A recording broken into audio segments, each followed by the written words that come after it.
Chapter 4 of the Avalanche by Gertrude Horn Atherton. This recording is in the public domain. Recording by Lynn Thompson. Chapter 4 Part 1. Ruyler had half promised to go to a dinner that night at the house of John Gwynne, whose wife would chaperon his wife afterward to the last of the Assembly dances. Gwynne was his English friend who had abandoned the ancient title inherited untimely when he was making a reputation in the House of Commons, and become an American citizen in California, where he had a large ranch originally the property of an American grandmother. His migration had been justified in his own eyes by his ready adaptation to the land of his choice, and to the opportunities offered in the rebuilding of San Francisco after the earthquake and fire, as well as in the renovation of its politics. He had made his ranch profitable, read law as a stepping-stone to the political career, and had just been elected to Congress. Ruyler was one of his few intimate friends, and had promised to go to this farewell dinner if possible. A place would be kept vacant for him until the last minute. Gwynne had married Isabel Otis, a Californian of distinguished beauty and abilities, whose roots were deep in San Francisco, although she had run a ranch in Sonoma County. The Gwynnes and the Thorntons, until Ruyler met Helene, had been the friends whose society he had sought most in his rare hours of leisure, and he had spent many summer week ends at their country homes. He had hoped that the intimacy would deepen after his marriage, but Helene during the past year had gone almost exclusively with the younger set, the dancing squad.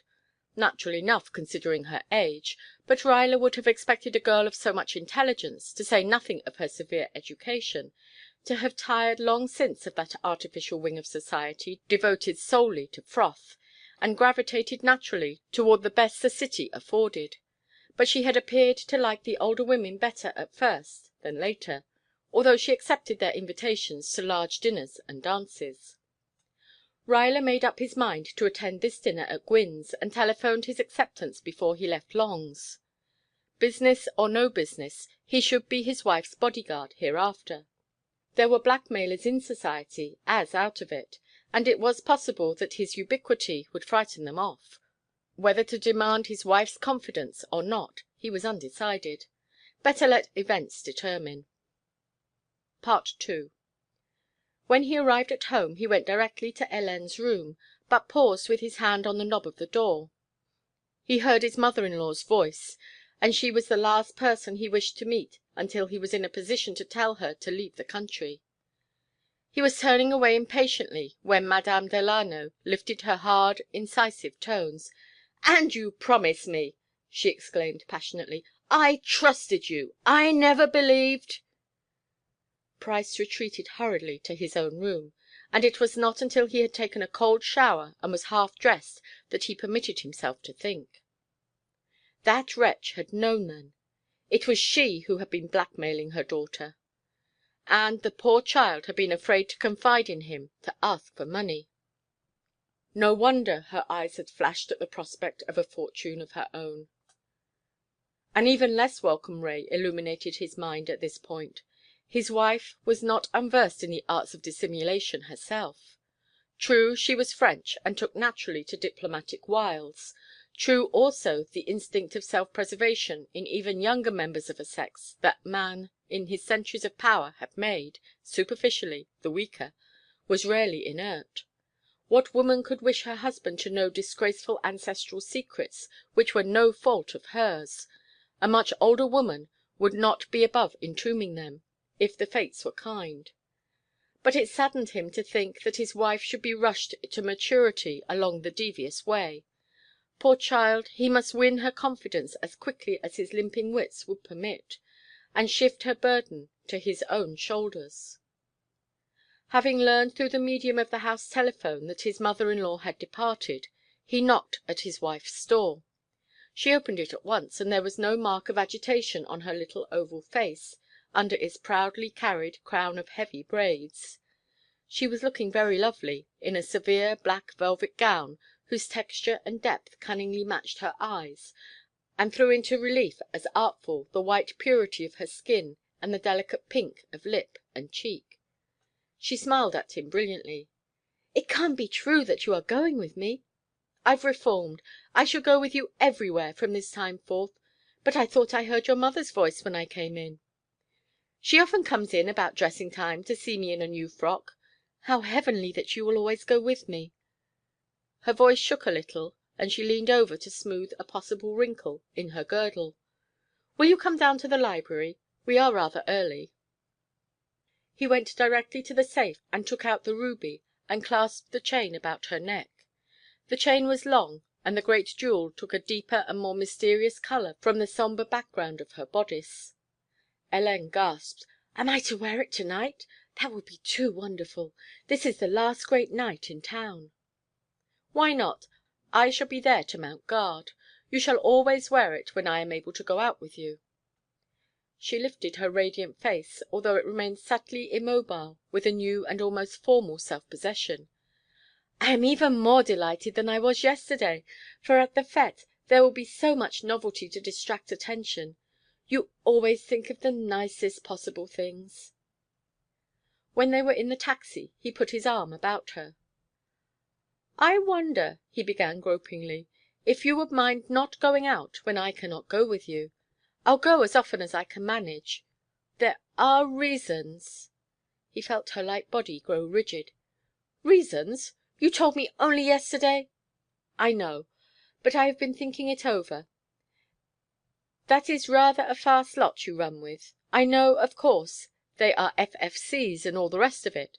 But if I ever drove up to the club–house in Burlingame in the morning and saw you sitting on the verandah, smoking and drinking gin–fizzes—" "You never will. I could not swallow a gin–fizz, or any nasty mixed drink. And although I have had my cigarette after meals ever since I was 15, I never smoke in public. I confess I cannot see you in the picture that rose for some perverse reason in my mind. But—well, you really are too young to go about so much without your husband." "I am always chaperoned to the large affairs. Mrs. Gwynne takes me to the Fairmont to–night." "I know. But scandal is bred in the marrow of San Francisco. Its social history is founded upon it, and it is almost a matter of principle to replace decaying props. Do you mind so much not going about unless I can be with you?" "No, of course not."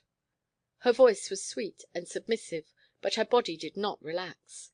She added graciously, "After all, there are so many luncheons, and we often dance in the afternoon." He had not thought of that. What avail to guard her merely in the evening? It was not her life that was in danger. And he seemed as immeasurably far from obtaining her confidence as before. He had always understood that the ways of matrimonial diplomacy were strewn with pitfalls, and wished that some one had opened a school for married men before his time. He made another clumsy attempt. The cab was swift, and had almost covered the long distance between Western Addition and Russian Hill. "Other things have worried me. You are so generous. Society here, as elsewhere, has its parasites, its dead–beats, trying to limp along by borrowing, gambling, amusing, doing dirty work of various sorts. It has worried me lest one or more of these creatures may have tried to impose on you with hard–luck tales. Borrow—" She laughed hysterically. "Price, you are too funny. I do lend occasionally to the girls, when their allowance runs out before the first of the month. But I don't know any dead–beats." He plunged desperately. "Your mother's voice sounded rather agitated for her. Of course, I did not stop to listen, but it occurred to me that she may have been gambling in stocks, or have got into some bad land–deal. She is so confoundedly close–mouthed. If she wants money, send her to me." Hélène sat very straight. Her little aquiline profile against the passing street–lights was as aloof as imperial features on an ancient coin. "Really, Price, I don't think you can be as busy as you pretend if you have time to indulge in such flights of imagination. Maman has never tried to borrow a penny of me, and she is the last person on earth to gamble in stocks or anything else, or to buy land except on expert advice. I think she has given up that idea, anyhow. She said this evening she thought it was time for her to visit our people in Rouen." "Oh, she did? Hélène, I must tell you frankly that I heard her reproach you for having broken a promise, and she spoke with deep feeling." It was possible that the Roman profile turned white, but in the dusk of the car he could not be sure. His wife, however, merely shrugged her shoulders and replied calmly: "My dear Price, if that has worried you, why didn't you say so at once? I am rather ashamed to tell you, all the same. Maman has been at me lately to persuade you to let her have the ruby for a week. She is dreadfully superstitious, poor maman, and is convinced it will bring her some tremendous good fortune. I have never met a woman who, I could swear, was free from superstition." Price closed his lips angrily. Of what use to tax her feminine defences further? He had known her long enough to be sure she would rather tell the truth than lie. It was evident that she had no intention of lowering her barriers, and he must play the game from the other end, get the proof he needed, and engineer his mother-in-law out of the United States. Some time, however, he would have it out with his wife. Being a business man, and always alert to outwit the other man, he wanted neither intrigue nor mystery in his home, but a serene happiness founded upon perfect confidence. He found it impossible to remain appalled or angry at his wife's readiness of resource in guarding a family secret that must have shocked the youth in her almost out of existence. He patted her hand, and felt its chill within the glove. "It was like you never to have mentioned it," he murmured, "for of course it is quite impossible." "That is what I told her decidedly to night, and I do not think she will ask again. It hurts me to refuse dear maman anything. Her devotion to me has been wonderful, but wonderful," she added on a defiant note. "A mother's devotion, particularly to a girl of your sort, does not make any call upon my exclamation points. But here we are." The car rolled up the graded driveway Gwynne had built for the old San Francisco house that before his day had been approached by an almost perpendicular flight of wooden steps. They were late, and the company had assembled, the Thorntons, Trennahans, and 8 or 10 young people, all of whom would be chaperoned by the married women to the dance at the Fairmont. Russian Hill had escaped the fire, but Nob Hill had been burnt down to its bones, and the Thorntons and Trennahans had not rebuilt, preferring, like many others, to live the year round in their country homes, and use the hotels in winter. The moment Hélène entered the drawing–room, it was evident that the ruby was to make as great a sensation as the soul of woman could desire. Even the older people flocked about her, and the girls were frank and shrill in their astonishment and rapture. "Hélène, darling! The duckiest thing! I never saw anything so perfectly dandy and wonderful. I'd go simply mad. Do just let me touch it. I could eat it." Mrs. Thornton, who at any time scorned to conceal envy, or pretend indifference, looked at the great burning stone with a sigh, and turned to her husband. "Why didn't you manage to get it for me?" she demanded. "It would be far more suitable, a magnificent stone like that, on me than on that baby." "My darling," murmured Ford anxiously, "I never laid eyes on the thing before, or one like it. I'll find out where Ruyler got it, and try—" "Do you suppose I'd come out with a duplicate? You should have thought of it years ago. You always promised to take me to India." "It should be on you." He gazed at her adoringly.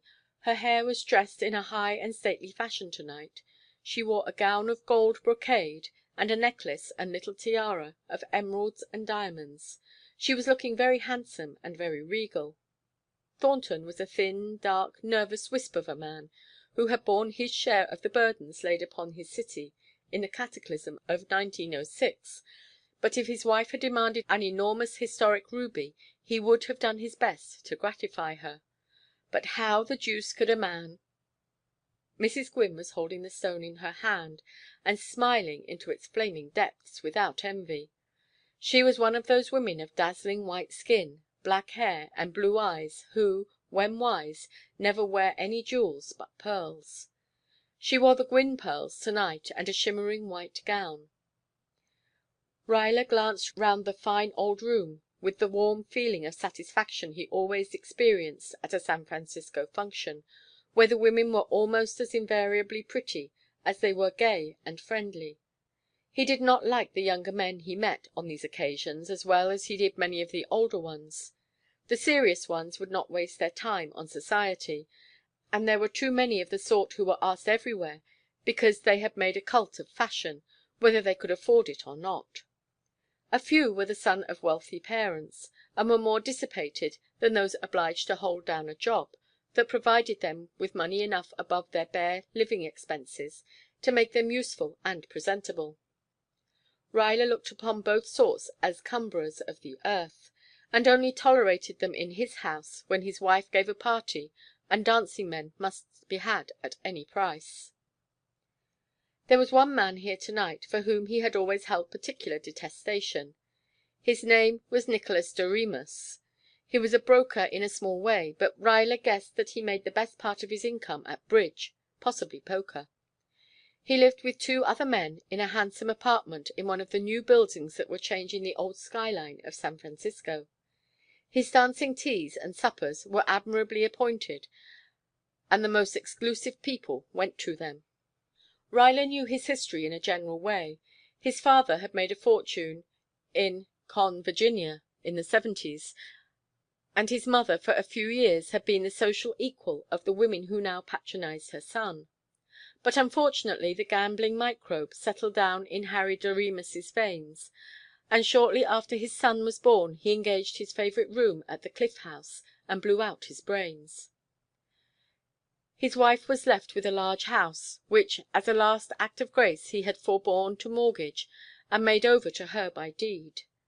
She immediately advertised for boarders, and as her cooking was excellent, and she had the wit to drop out of society and give her undivided attention to business, she prospered exceedingly. She concentrated her ambitions upon her only child, sent him to a private school patronized by the sons of the wealthy, and herself taught him every ingratiating social art. She wanted him to go to college, but by this time Nick was 19 and as highly developed a snob as her maternal heart had planned.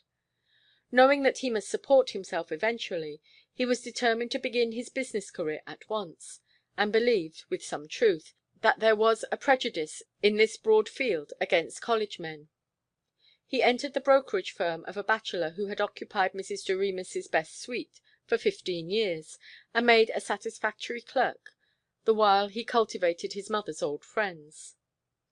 When Mrs. Doremus died, he sold the house and good–will for a considerable sum, and, combining it with her respectable savings, formed a partnership with 2 other young fellows, whose fathers were rich, but old–fashioned enough to insist their sons should work. Nick did most of the work. His partners, during the rainy season, sat with their feet on the radiator and read the popular magazines, and in fine weather upheld the outdoor traditions of the State. The firm had a slender patronage, as Ruyler happened to know, but Doremus was a member of the Pacific Union Club, and although he dined out every night, he must have spent $6,000 or $7,000 a year. It was amiably assumed that his social services (he played and sang and often entertained exacting groups throughout an entire evening), his fetching and carrying for one rich old lady, accounted for his ability to keep out of debt and pay for his many extravagances. But Ruyler knew that he was principally esteemed at the small green table, and he vaguely recalled, as he looked over his head to–night, that he had heard disconnected murmurs of less honourable sources of revenue. As Ruyler turned away with a frown, he met Gwynne's eyes travelling from the same direction. "I didn't ask him," he said apologetically. "Hate men too well dressed. Looks as if he posed for tailors' ads in the weeklies. Never could stand the social parasite, anyhow, but Aileen Lawton asked Isabel to let her bring him, as they are going to open the ball to–night with some new kind of turkey–trot. Glad I'm off to Washington. California's the greatest place on earth in the dry season, but I'd have passed few winters here if it hadn't been for the work we all have to do. And even then it would have been heavy going without my wife's companionship." Ruyler sighed. Should he ever enjoy his wife's companionship? And into what sort of woman would she develop if forced along crooked ways by ugly secrets, blackmail, perpetual lying, and deceit? He longed impatiently for the decisive interview with Spaulding on the morrow. Then at least he could prepare for action, and, after all, even of more importance now than winning his wife's confidence and saving her from mental anguish, was the averting of a scandal that would echo across the continent straight into the ears of his half–reconciled father. 4. It was about half–way through dinner that the primitive man in him routed every variety of apprehension that had tormented him since 2 o'clock that afternoon. Trennahan, another distinguished New Yorker, who had made his home in California for many years, had taken in Mrs. Gwynne, and his Spanish California wife sat at the foot of the table with the host. Ford had been given a lively girl, Aileen Lawton, to dissipate the financial anxieties of the day; and, to Ruyler's satisfaction, Mrs. Thornton had fallen to his lot, and he sat on the left of Isabel. In this little group at the head of the table, his chosen intimates, who were more interested in the affairs of the world than in consummate California, Ruyler had forgotten his wife for a time, and had not noticed with whom she had gone in to dinner. But during an interval when Mrs. Thornton's attention had been captured by the man on her right, and the others drawn into a discussion over the merits of the new mayor, Price became aware that Doremus sat behind his wife, half–way down the table on the opposite side, and that they were talking, if not arguing, in a low tone, oblivious for the moment of the company. The deferential bend was absent from the neck of the adroit social explorer. His head was alertly poised above the lovely young matron whose beauty, wealth, and foreign personality, to say nothing of the importance of her husband, gave her something of the standing of royalty in the aristocratic little republic of San Francisco society. There was a vague threat in that poise, as if at any moment venom might dart down and strike that drooping head with its crown of blue–black braids.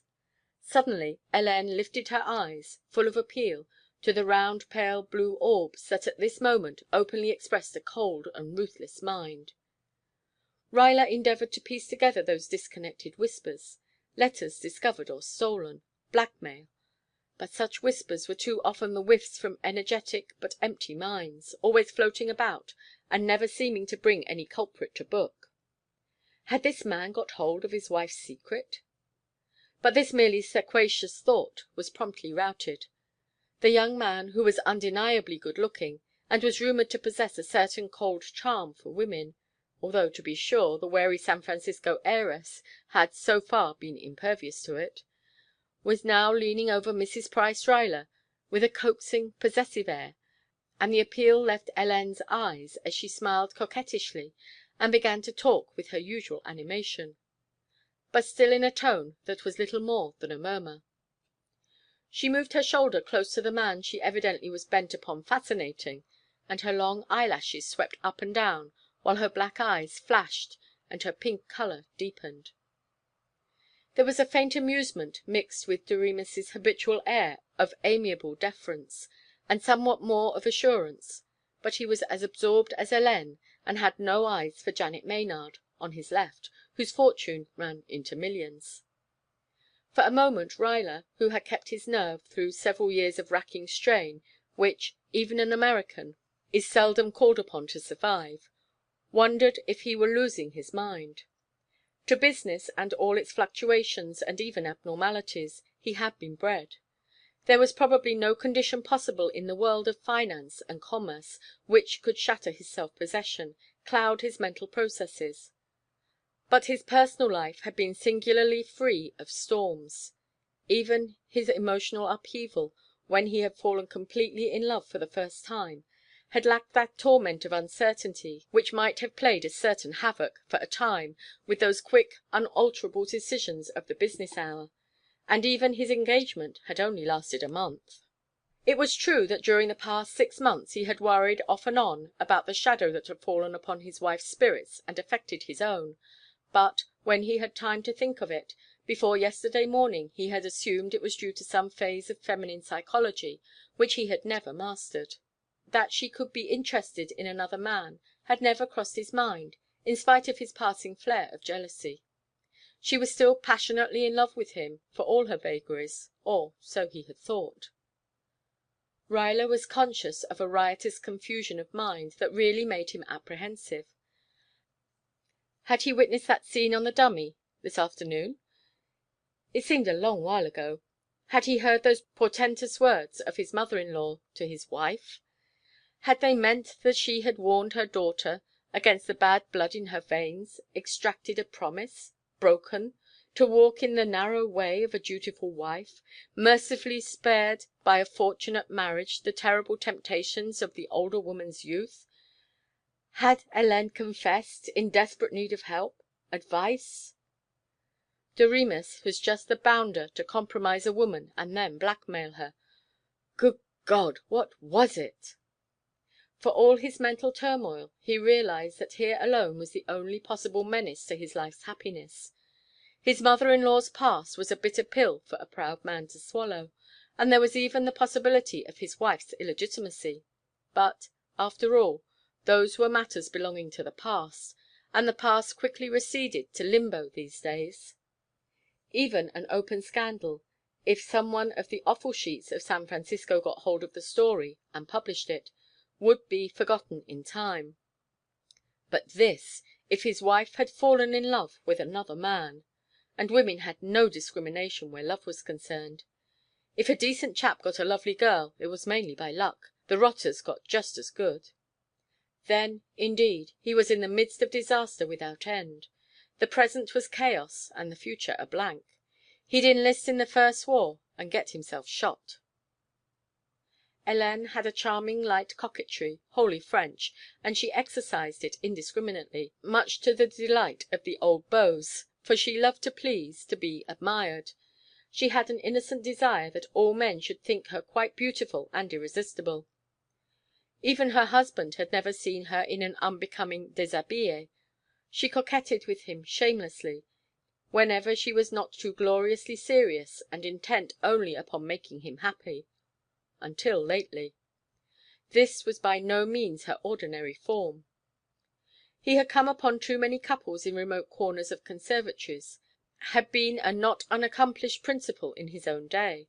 There was, beyond question, some deep understanding between her and this man. Suddenly Ruyler's gaze burned through to his wife's consciousness. She moved her eyes to his, flushed to her hair, then for a moment looked almost grey.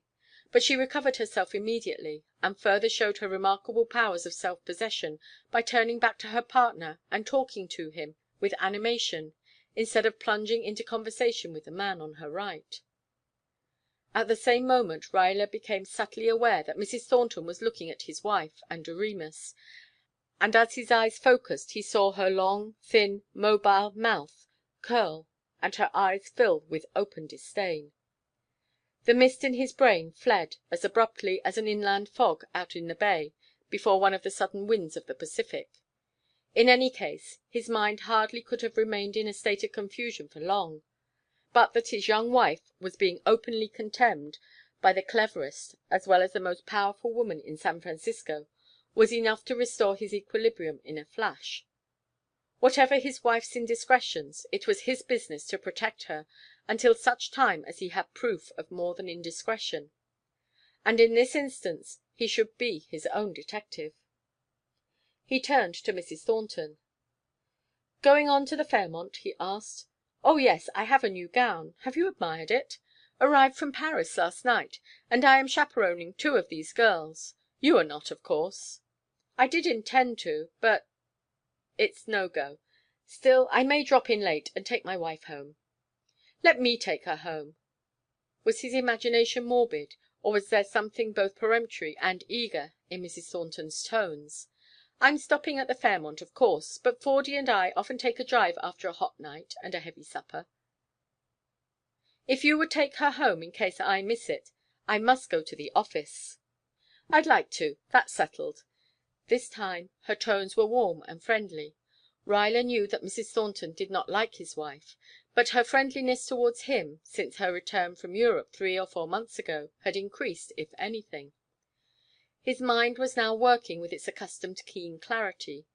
He recalled that there had been no surprise mixed with contempt in her regard of his wife and Doremus. He also recalled that several times of late when he had met her at the Fairmont, where he often lunched with a group of men, she had regarded him with a curious, considering glance, which he suddenly vocalized as "How long?" This affair had been going on for some time, then. Either it was a common talk, or some circumstance had enlightened Mrs. Thornton alone. He glanced around the table. No one appeared to be taking the slightest notice of one of many flirtations. At least, whatever his wife's infatuation, he could avert gossip. Mrs. Thornton might be a tigress, but she was not a cat. "When do you go down to Burlingame?" she asked. "Not for 2 or 3 weeks yet. I don't fancy merely sleeping in the country. But by that time things will ease up a bit, and I can get down every day in time to have a game of golf before dinner." "Shall Mrs. Ruyler migrate with the rest?" "Hardly." "It will be dull for her in town. No reflections on your charming society, but of course she does not get much of it, and she will miss her young friends. After all, she is a child and needs playmates." Ruyler darted at her a sharp look, but she was smiling amiably. Doremus and the men he lived with in town had a bungalow at Burlingame, and they bought their commutation tickets at precisely the fashionable moment. "She will stay in town," he said shortly. "She needs a rest, and San Francisco is the healthiest spot on earth. But trying to the nerves when what we inaccurately call the trade winds begin. Why not let her stay with me? Of course she would be lonely in her own house, and is too young to stay there alone, anyhow. But I'd like to put her up, and you certainly could run down week ends, possibly oftener. American men are always obsessed with the idea that they are twice as busy as they really are." "You are too good. I'll put it to Hélène. Of course it is for her to decide. I'd like it mighty well." But, grateful as he was, his uneasiness deepened at her evident desire to place her forces at his disposal. CHAPTER 5